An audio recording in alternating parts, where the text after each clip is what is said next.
कि क्या आप भी पावर कॉरिडोर और पॉलिटिकल कॉरिडोर में रहते हैं, क्या वक्त से पहले उत्तर प्रदेश में चुनाव की कोई चर्चा चल रही है? पहला सवाल।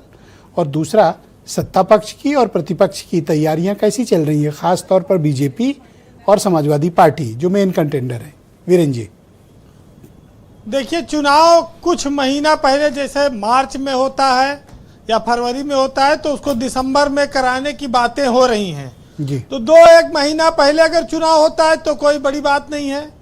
हो सकता है कि अप्रैल के बाद मई में चुनाव हो, ये भी संभव है, अप्रैल या मई के बीच में। नौतपा में?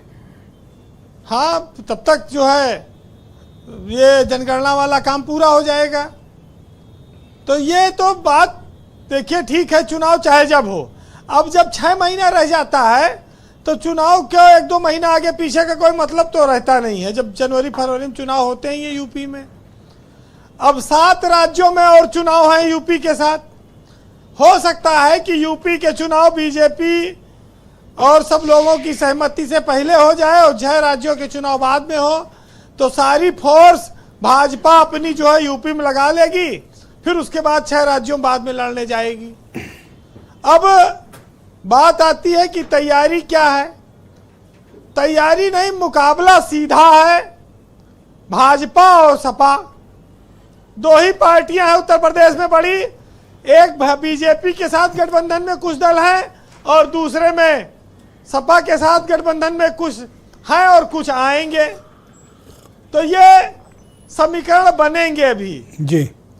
लेकिन अब ये बात जब चर्चा शुरू हो गई कि चुनाव आ गया है तो अब नेताओं के अंदर एक दयालु मानव भी जाग गया है। कौन जाग गया? दयालु मानव। दयालु। अब वो लोगों के सुख दुख में तेजी से शामिल होना शुरू कर दिए हैं। और जो मतलब लोग ये कंडीशनल जगता है फिर सो जाता है, ऐसा कुछ है इसका? देखिए, जो मंत्री नेता विधायक 5 स्टार में भोजन कर रहे थे, अब वो आपको कुछ दिनों में किसी गरीब के दलित के घर में बैठ के भोजन खाते जमीन पर दिख जाएंगे आपको। तो चुनाव ये बदलाव लेकर आएगा।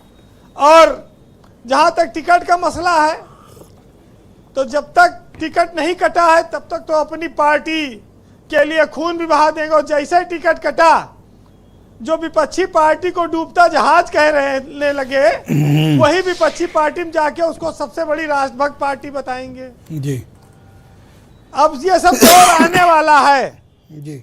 और कहेंगे कि हम तो मजबूरी में थे वहां और मेरी अंतरात्मा ने कहा कि अब यहाँ रहना ठीक नहीं है, तो दूसरे दल में जाएंगे। वो तो दयालु की तरह आत्माएं भी जगेंगी। हाँ, लेकिन जैसे चुनाव खत्म होगा नेताजी फिर गायब हो जाएंगे और फोन भी नहीं मिलेगा। और उठाएंगे तो कोई पीए उठाएगा, जल्दी फोन तो उठेगा नहीं।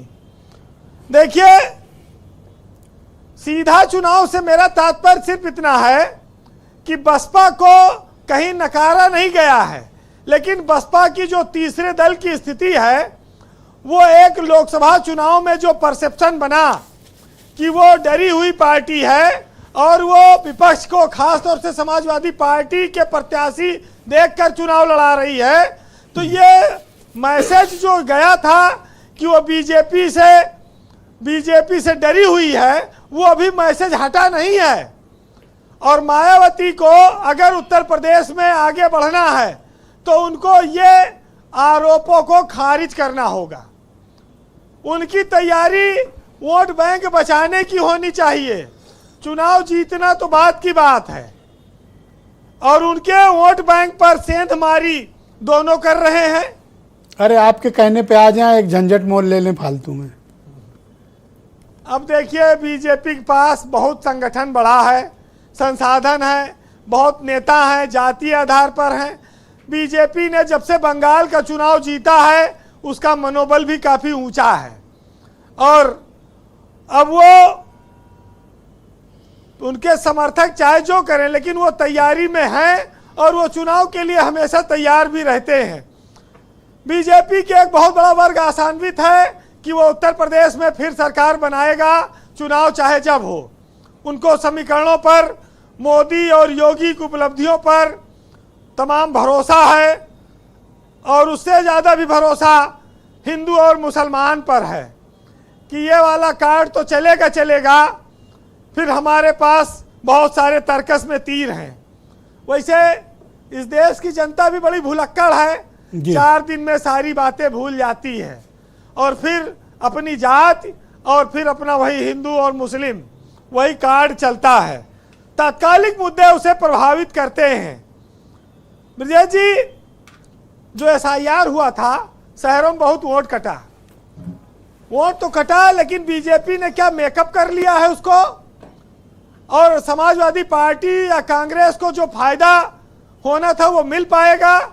ये चुनाव उसका भी इम्तिहान होगा, उसका रिजल्ट बताएगा जी कि क्या हुआ उसका। और समाजवादी पार्टी कोई सर्वे करवा रही है वीरेंद्र जी, ऐसा कुछ है? देखिए, वो IPAC वाली जो कंपनी थी उसको तो ये छोड़ के भाग गए। वो ममता बनर्जी वाला जो नाम आया था, अखिलेश यादव ने कहा भाई हमारे पास इतना पैसा नहीं, हम दे ना पाएंगे। अब सर्वे किससे करवाएंगे? बड़ी बड़े पैसे लेने वाली फर्में हैं, दिल्ली मुंबई, भले कोई हो सकता है स्थानीय स्तर पर कोई गुपचुप सर्वे हो रहा हो, लेकिन एक चीज आप मानिए, ये सर्वे वर्वे पर कोई टिकट नहीं देती पार्टी। ये सब 10-20% वो देते हैं ये लोग। ये सब जातीय आधार और जो जिताऊ कैंडिडेट है उसी पे ये लोग टिकट देंगे। लेकिन एक चीज देखिए जो सबसे बड़ी है विपक्ष के पास, वो वीरेंद्र जी आपकी ऑडियो में कुछ, जी हाँ आप बोलें, कंटिन्यू। जो में वही के पास आधार है जो वो इस चुनाव में विधानसभा में लड़ सकते हैं उस पर जी, और उस माहौल को वो बरकरार रख पाएंगे। इसमें कांग्रेस का बड़ा योगदान होगा, क्योंकि कांग्रेस के स्थिति तो चींटी जैसी है, लेकिन डिमांड उसकी हाथी वाली है। तो ये गोला बड़ा खा लेंगे, भले उसके नीचे दब के मर जाएं। जो पार्टी ICU में थी वो बाहर निकल कर आ गई, लोकसभा में उनकी अच्छी जीत हो गई। अब विधानसभा में अगर वो सूझबूझ से रहेंगे तो वो आगे अपने सहयोगी दलों के साथ कुछ कर सकते हैं। जी कंक्लूड करें वीरेंद्र जी। अब इन लोगों के देखिए, ये टिकट उकट पर बंटवारे पर निर्भर करेगा। और उसके बाद अभी तो चंद्रशेखर रावण आजाद हैं, और उसके बाद OIC जी भी आएंगे, वो भी अपने कैंडिडेट लड़ाएंगे। तो एक कविता है, सुन लीजिएगा जी, कि लगता है चुनाव आ गया, कि मौसम थोड़ा नम हुआ है, वादा ही मरहम हुआ है, 5 वर्षों से बथा दिल में दर्द अब कुछ कम हुआ है, और इस वादे में अब चाव आ गया, लगता है चुनाव आ गया। और कई वादों की झड़ी लगी है, सौगातों की कड़ी लगी है, और कितने समय रह पाएगा ये, इस बात की घड़ी लगी है। और परदेसी मेरे गांव आ गया, लगता है चुनाव आ गया। वाह, बहुत शुक्रिया आपका, बहुत धन्यवाद वीरेंद्र जी। Ground zero